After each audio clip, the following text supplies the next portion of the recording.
નમસ્કાર વિદ્યાર્થી મિત્રો, આજે આપણે ધોરણ 10 સપ્લિમેન્ટરી નું ત્રીજું કાવ્ય ભણવા જઈ રહ્યા છીએ.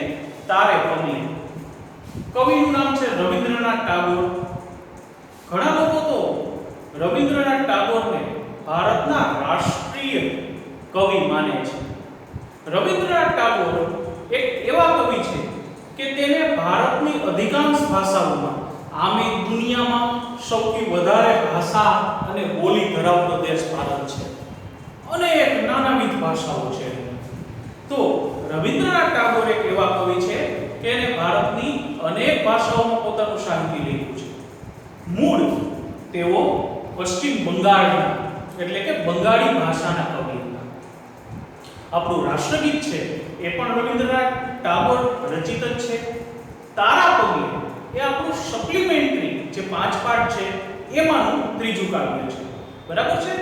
રવિન્દ્રનાથ ટાગોર કવિ પરિચયની વાત કરીએ તો રવિન્દ્રનાથ ટાગોર નો જન્મ કોલકાતામાં, એટલે કે કલકત્તા, આપણે બોલીએ છીએ કલકત્તા, સાચો ઉચ્ચાર એનો છે કોલકાતા થયો.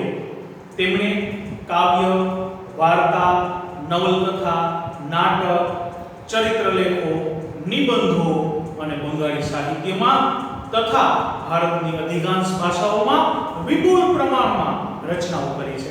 હવે તમે અહીં જોઈ શકો કે આપણે રવિન્દ્રનાથ ટાગોરને કવિ તરીકે જ ઓળખીએ છીએ, પણ માત્ર કવિ જ નહોતા. તમે અટાણે પણ કાવ્ય જ ભણો છો, પણ માત્ર કવિ જ નહોતા, તેને નવલકથાઓ પણ લખી છે, તેને વાર્તાઓ પણ લખી છે અને નાટકો પણ લખ્યા છે, અને તેને નિબંધ સંગ્રહો લખ્યા છે, છાપાના આર્ટિકલો પણ એને લખ્યા છે. રવિન્દ્રનાથ ટાગોર માત્ર એક વિધાના કોઈ કવિ નહીં, પણ બહુવિધાના બહુમુખી સાહિત્યકાર તરીકે જાણીતા છે. યાદ રાખજો, માનસી, ચિત્રા, ચૈતાલી અને બલાકા આ તેની મહત્વપૂર્ણ કાવ્ય સંગ્રહ છે. ગીતાંજલિ તેનો અતિ મહત્વપૂર્ણ કાવ્ય સંગ્રહ છે. શું કામે છોકરો? તમને ખબર હશે, ગીતાંજલિ કાવ્ય સંગ્રહ કે પ્રાર્થના સંગ્રહ પર તેને વિશ્વનો પ્રખ્યાત નોબેલ પારિતોષિક એનાયત થયો છે. બરાબર છે. તમારી આખી બુકમાં એવા કેટલા બધા સાહિત્યકારો હશે કે જેને સાહિત્ય અકાદમી એવોર્ડ પ્રાપ્ત થયો હોય, એવા ઘણા બધા સાહિત્યકારો હશે કે જેને કલાપી એવોર્ડ પ્રાપ્ત થયો હોય, પણ નોબેલ પારિતોષિક પ્રાપ્ત થયો હોય એવા એકમાત્ર સાહિત્યકાર તમારા પુસ્તકમાં અને ભારતીય સાહિત્યમાં પણ એકમાત્ર નોબેલ પારિતોષિક પ્રાપ્ત થયો હોય એવા સાહિત્યકાર, કારણ કે વિજ્ઞાન ક્ષેત્રે સીવી રામનને આ નોબેલ પારિતોષિક પ્રાપ્ત થયો છે એ તમને નોલેજ હશે, પણ સાહિત્ય ક્ષેત્રે તો ભારતમાં રવિન્દ્રનાથ ટાગોરને જ નોબેલ પારિતોષિક પ્રાપ્ત થયું છે. અને એ પણ બોર્ડમાં કદાચ પ્રશ્ન તરીકે મોસ્ટ ઇમ્પોર્ટન્ટમાં તમારે ટીક કરવું હોય તો કરી શકો કે રવિન્દ્રનાથ ટાગોરનું એવું કયું પુસ્તક છે કે જેને નોબેલ પારિતોષિક પ્રાપ્ત થયું છે? તો કે ગીતાંજલિ કાવ્ય સંગ્રહ. જો એ ટીક કરજો, ગીતાંજલિ કાવ્ય સંગ્રહ. પોસ્ટમાસ્ટર, કાબુલીવાલા, દીદી, નસ્ટિડમ તેની વાર્તાઓના સંગ્રહ છે. ઘર બાહિરે, ગોરા તેની વિશ્વવિખ્યાત નવલકથા છે. મિત્રો, નવલિકા અને નવલકથામાં ફેર શું? આપણે અવારનવાર ક્લાસમાં કહીએ છીએ કે નવલિકા એટલે ટૂંકી વાર્તા, 1 પેજની, 2 પેજની, 3 પેજની, બધી 5 પેજની વાર્તાઓ એને નવલિકા કહેવાય. આબાળ વૃદ્ધ બધાને ગમે. બરાબર. ભણતા નહોતા ત્યારે દાદીમાની વાર્તાઓ નવલિકા કહેવાય. બરાબર છે. પ્રાથમિક શાળામાં પણ તમે અનેક વાર્તાઓ ભણી રહ્યા છો. ઇંગ્લિશમાં એને સ્ટોરી કહેવાય, હિન્દીમાં એને કહાની કહેવાય. પણ નવલિકા ને નવલકથામાં શું ફેર? તો કે નવલકથા પણ વાર્તા છે. ઓલી 2 પેજની વાર્તા હોય, નવલકથા 200 પેજની વાર્તા છે. કોલેજમાં જાશો અને આર્ટ્સ રાખશો તો નવલકથા પણ કોર્સમાં તમારે ભણવાની આવશે. મિત્રો, નવલકથા એની 2, ગોરા અને ઘર બાહિર, આ 2 વિશ્વવિખ્યાત છે. એનો અંગ્રેજીમાં પણ અનુવાદ થયો છે. ગુજરાતી અને તમામ ભારતીય ભાષાઓમાં પણ તેનું સાહિત્ય અનુવાદિત થયું છે. ઘણીવાર છોકરાઓ તમે હોલિવૂડની ફિલ્મો બોલિવૂડમાં ડબિંગ થઈને આવશે, એટલે કે ઇન્ડિયાની અંદર દાખલા તરીકે કોઈ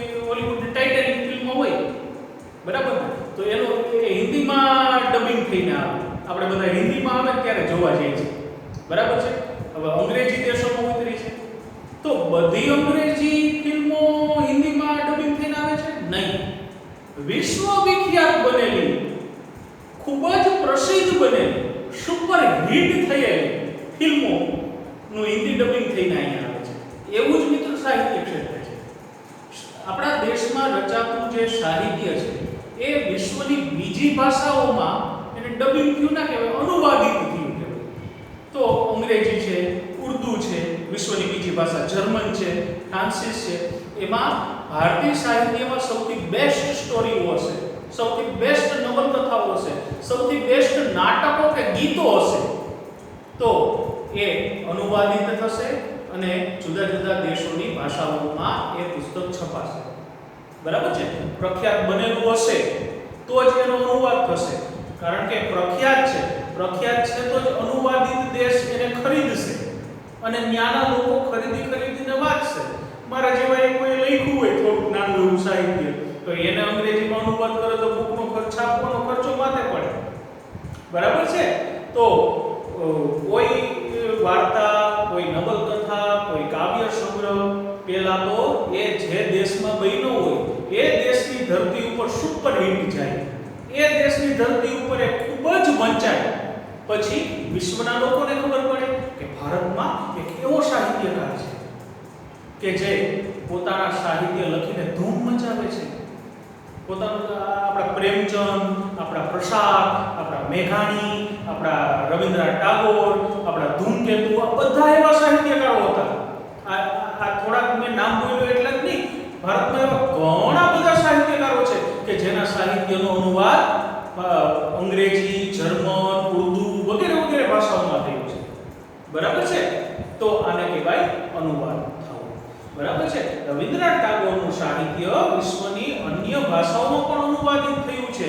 કહેવાનો મતલબ છે ભારત દેશના લોકો તો એના ચાહક છે જ છે, પણ વિશ્વના અન્ય દેશના વાચકો પણ રવિન્દ્રનાથ ટાગોરના ચાહક છે. હમણાં મને કેબીસીમાં છેલ્લે લાસ્ટ એપિસોડ હતો એના દ્વારા મને જાણવા મળ્યું કે રવિન્દ્રનાથ ટાગોરે એવા કયા કવિ છે કે જેને એક દેશ નહીં બે દેશનું રાષ્ટ્રગીત લખ્યું છે. ભારતનું તો રાષ્ટ્રગીત રવિન્દ્રનાથ ટાગોરે લખ્યું છે, પણ તમારા નોલેજ માટે કહું છું, બાંગ્લાદેશનું રાષ્ટ્રગીત પણ રવિન્દ્રનાથ ટાગોરની કલમે લખાયેલું છે. કેટલો મહાન કવિ કહેવાશે, કેટલા મહાન કવિ હશે. એટલે આવા સરસ મજાના કવિનું એક કાવ્ય તમે ભણવા જઈ રહ્યા છો.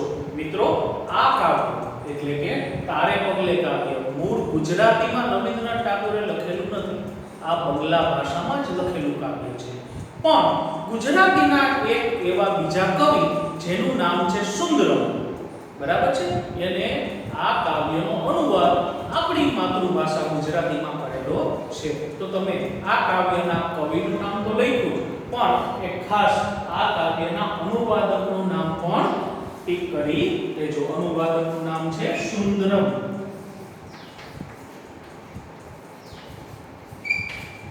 સુંદરમ પૂરું નામ ત્રિભુવનદાસ લુહાર. નાના ધોરણમાં સ્વર્ગ અને પૃથ્વી બહુ પ્રખ્યાત સ્ટોરી, પ્રખ્યાત કહાની સુંદરમની આવતી, જો યાદ હોય તો. બરાબર છે. સુંદરમ મખોડો. તો ચાલો રવિન્દ્રનાથ ટાગોર રચિત અને સુંદરમ દ્વારા અનુવાદિત કાવ્ય ભણીએ તારા પગલે. તો કોના પગલે? તારા પગલે તો કોના પગલે? અહીંયા કોની વાત કરી હશે? જુદી જુદી કલ્પનાઓ કરી શકો. અહીંયા સંધ્યા રાણીની વાત કરવામાં આવી છે. સંધ્યા નામની સ્ત્રી, સંધ્યા એક એવી સુંદર સ્ત્રી છે કે જેના પગલે આ વાતાવરણમાં કેવો બદલાવ આવે છે એની વાત કરવામાં આવે છે. કૃષ્ણ ના કાળમાં એટલે કે ગોકુળ મથુરાની ધરતી ઉપર સંધ્યા કેવી ખીલતી એની વાત પણ આવરી લેવામાં આવી છે. ચાલો મિત્રો, આ કાવ્ય આપણે રવિન્દ્રનાથ ટાગોરના શબ્દોમાં પઢીએ. કોણ મધુમય છંદ આજે ગાય તારા પગલે પહેલા તો આ કાવ્યનું પઠન કરી દઉં છું. કોણ મધુમય છંદ આજે ગાય તારા પગલે રંગ ઢોળી બેઠી જોને સંધ્યા રાણી, કુમકુમ રંગે એના પગની પાની, ઝંખવાય જાણે મૃદુ ફૂલ સે ફાલી, તારા પગલે ઝંખવાય જાણે મૃદુ ફૂલ સે ફાલી, તારા પગલે નીત ચીર યૌવનની બંસરી બાજે, નીત ચીર યૌવનની બંસરી બાજે, ઘૂંઘટમાં કોનું મુખ આનંદે રાજે, જોઈ ગોપિકાઓનું જેનું મરમર રાચે, તારા પગલે જોઈ ગોપિકાઓનું જેનું મરમર રાચે, તારા પગલે ઓરે ઓ આજ ઉત્સવ ગાને, ઓરે ઓ આજ ઉત્સવ ગાને, જીવનની મધુર વીણા વાગવા ટાણે, ઓરે ઓ આજ ઉત્સવ ગાને, જીવનની મધુર વીણા વાગવા ટાણે, મિલનના મધુર ગીત ગાય, તારા પગલે કોણ મધુરમય છંદ આજે ગાય, તારા પગલે બહુ નાનકડું જ કાવ્ય છે, અનુવાદિત કાવ્ય છે, બહુ નાનકડું જ કાવ્ય છે. વચ્ચે એક વાત કહી દઉં કે મિત્રો, અનુવાદ કરવો ને એ બહુ સહેલી વસ્તુ નથી. હા, પરીક્ષામાં જે અનુવાદ આવે સંસ્કૃતના પેપરમાં અને ઇંગ્લિશના પેપરમાં એક ફકરો આપ્યો હોય અને એનો આપણે અનુવાદ કરીએ. મિત્રો, આ ગદ્યનો અનુવાદ છે, કારણ કે ફકરો કાવ્ય સ્વરૂપે ના હોય, પાઠનો ફકરો હોય, ગદ્યનો ફકરો હોય. આ થોડુંક સહેલી પ્રક્રિયા છે. તો ઇંગ્લિશમાં તો આપણને ફીણ આવી જાય છે અનુવાદ કરવામાં, ખ્યાલ છે ને? પણ કાવ્યનો અનુવાદ કરવો અને સામે પાછું કાવ્ય જ બની જવું છે, મિત્રો આ બહુ અઘરી વાત છે જે સૂત્રને કરી દેખાય છે. બંગાળી ભાષામાં કાવ્યનો એવો અનુવાદ કર્યો કે પાછું સામે એને ગુજરાતી કાવ્ય બનાવી દીધું. આને કાવ્ય અનુવાદ કહેવાય. બે ભાષાને પૂરેપૂરી રીતે જાણનારો વ્યક્તિ જ કાવ્ય અનુવાદ કરી શકે. બે ભાષાને, સુંદરમ બંગાળી ભાષાને પણ બરાબર જાણતા હશે, ગુજરાતના તો એ છે જ, ગુજરાતની ધરતીના તો છે અને ગુજરાતીનું એને પૂરેપૂરું નોલેજ હશે. એટલે લક્ષ્ય ભાષા અને સ્ત્રોત ભાષા આ બંનેની જાણકારી જેને પૂરેપૂરી હોય, બે ભાષામાં જેને પૂરેપૂરો પાવર હોય ને એ જ સરસ રીતે આવો કાવ્ય અનુવાદ કરી શકે.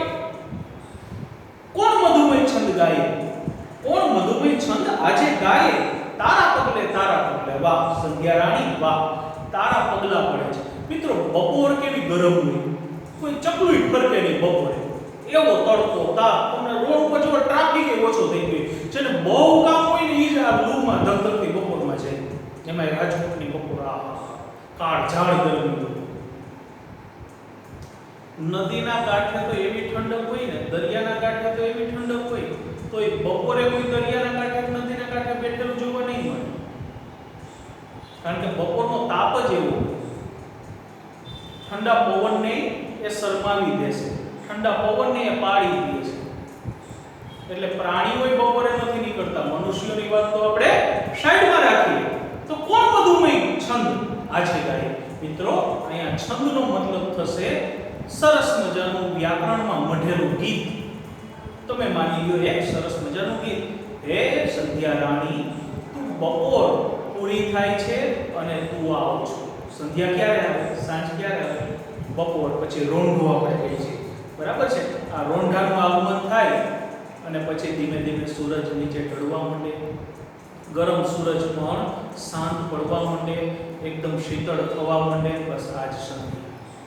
તો સંધ્યા રાણીના આગમન સાથે સરસ મજાના ગીત ખીલી ઉઠે છે.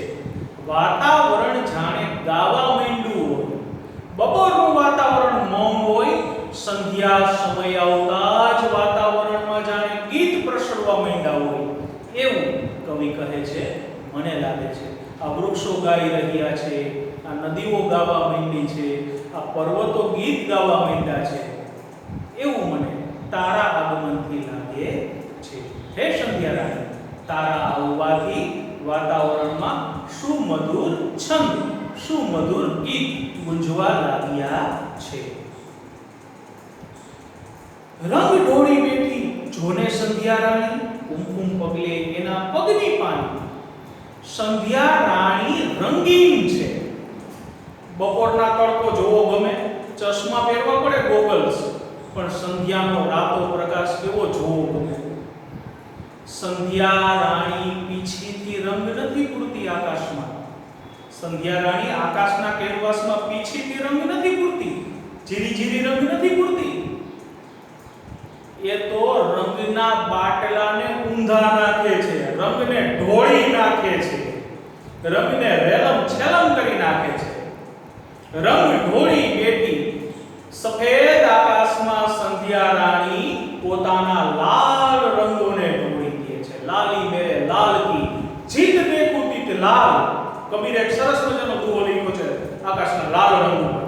લાલી મેરે લાલ કી જીત દેખું તીત લાલ, લાલી देखन में गई मैं भी हो गई लाल. કબીરા मैं भी हो गई लाल.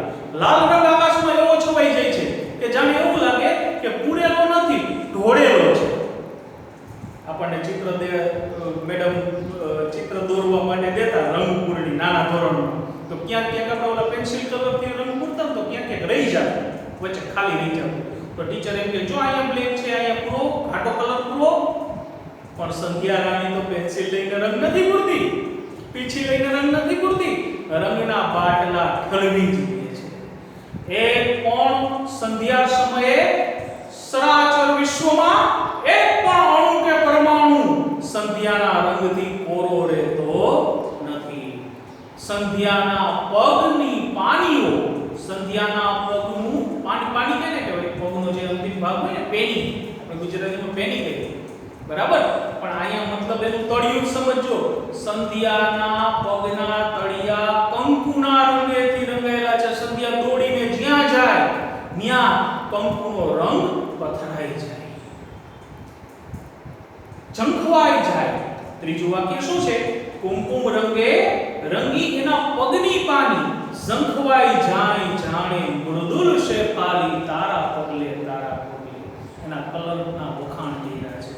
સસ્તો કલર નથી, સંધ્યાનો કલર સસ્તો નથી.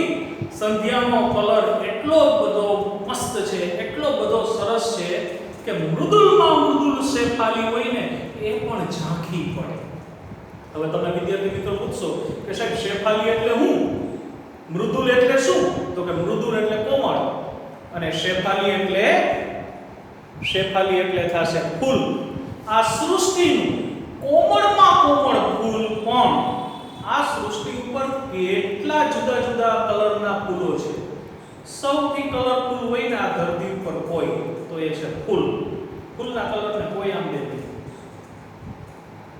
આ સૃષ્ટિ ઉપર કેટલા બધા રંગીન ફૂલો છે, પણ કવિ ટાગોર કહે છે કે સંધ્યાના રંગની સામે આ તમામ ફૂલોનો રંગ પણ ઝાંખો છે. જો કેટલી સરસ મજાની કલ્પના છે કે હે સંધ્યા રાણી, તારો કંકુ વર્ણનો કલર એવો સરસ મજાનો છે કે આ ફૂલોના કલર પણ ઝાંખા લાગે છે. તો ઝંખવાઈ જાય મૃદુલ શેફાલી તારા પગલે તારા પગલે. અને એવી પણ કલ્પના કદાચ કરી હશે કે સંધ્યાના આગમનથી જો સંધ્યાના ફૂલો સૂઈ જાય, ખીલેલું ગમે એવું સવારે ફૂલ ખીલે, બરાબર છે. સંધ્યાના આગમનથી ફૂલ ચીમડાઈ જશે, આપણે કહી દઈએ કે ફૂલે ઉઈ ગયા, એની પાંખો બધી પીડાઈ જશે. તો એવી પણ કદાચ કવિની કલ્પના હોય કે સંધ્યાના કલર્સ આવ્યા આકાશમાં, સંધ્યાના રંગો આકાશમાં આવ્યા અને આ ફૂલો પણ પરમાઈ ગયા. કહેવાનો મતલબ છે સંધ્યાના રંગની સામે ફૂલોનો રંગ પણ ઝાંખો પડે છે. તારા પગલે નિત ચીર યૌવનની બંસરી બાજે, ઘૂંઘટમાં કોનું મન આનંદે રાજે. જો હવે આવી ગોકુળ મથુરાની કલ્પના મેં વાત કરી તમને. નિત ચીર યૌવનની બંસરી બાજે. કૃષ્ણ જ્યારે સાંજે ગાયો ચરાવીને ગોકુળમાં રિટર્ન થતો, ગાયો લઈને ક્યારે જાતો હશે? તો કે સવારે. ગોવાળિયા ગાયો લઈને સવારે જાય, સાંજે પાછા. તો કૃષ્ણ જ્યારે વૃંદાવનમાં સંધ્યા કાળે સાંજ નમતાના ટાણે બંસરી વગાડતા અને એ વાંસળીના સૂર ક્યાં સુધી રહેલા હતા? મીઠા મીઠા નાદ વેણુ ના દૂરથી. મને ગુજરાતીમાં ગીત બહુ ગમે. હું સવારે વગાડું, મીઠા મીઠા નાદ વેણુના દૂરથી આવી આવીને મારે કાને રે લાય.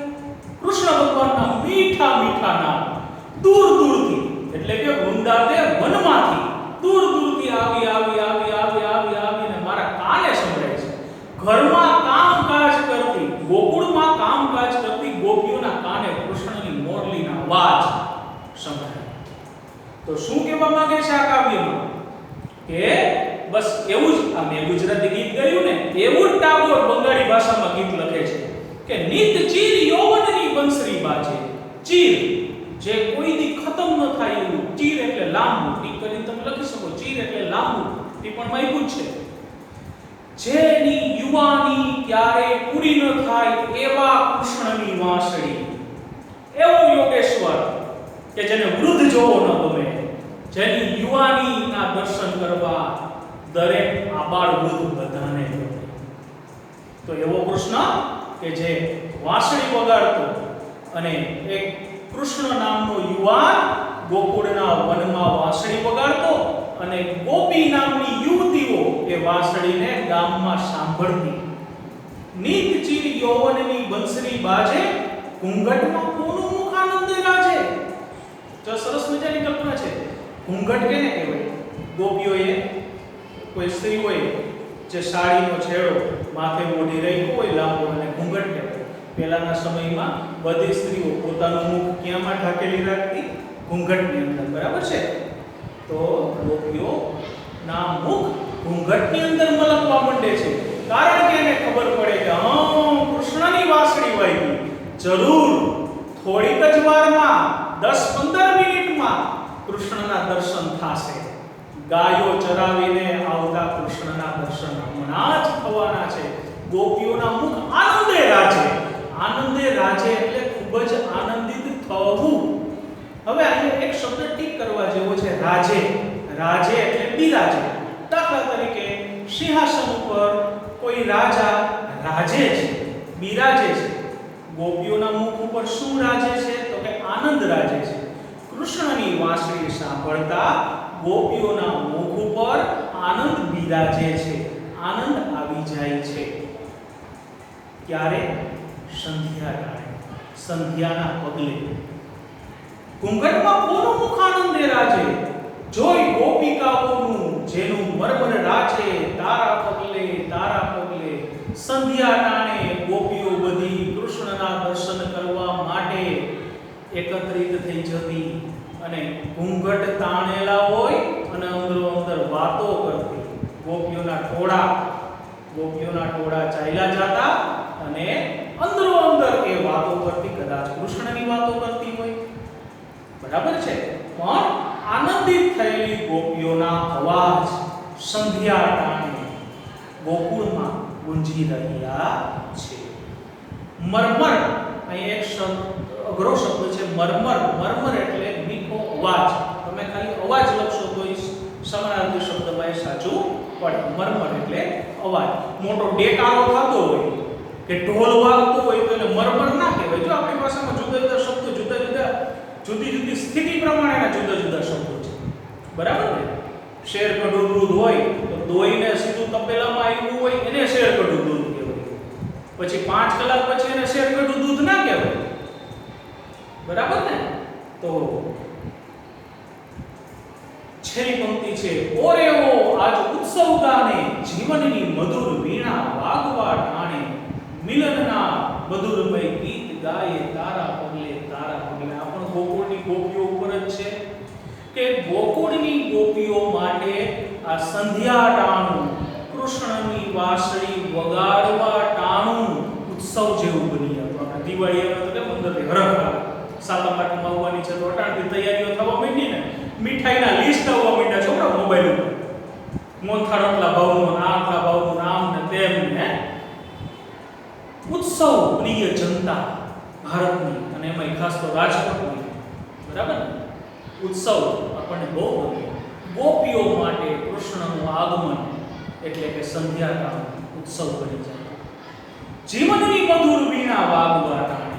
વીણા સરસ્વતી માતાના હાથમાં જે યંત્ર હોય ને જે વગાડવાનું વાજિંત્ર હોય ને એને વીણા કહેવાય.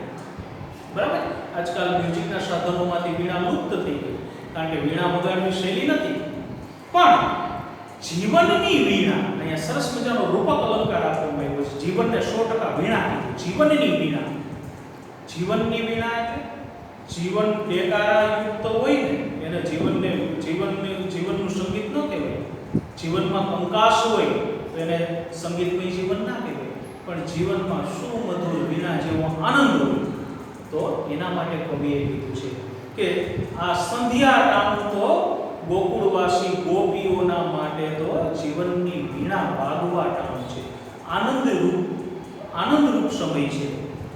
કારણ કે મિલનના મધુર ગીત ગાયે તારા પગલે, કારણ કે આખો દિવસ વનમાં કૃષ્ણ ગાયો ચરાવવા ગયો તો આ સંધ્યા ટાણે કૃષ્ણ વાંસળી વગાડતો પાછો ફરી રહ્યો છે અને કદાચ પાદરમાં કે ગામમાં ગોપિકાઓનું અને કૃષ્ણનું સુમધુર મિલન થવા જઈ રહ્યું છે. પણ આ બધું ક્યારે?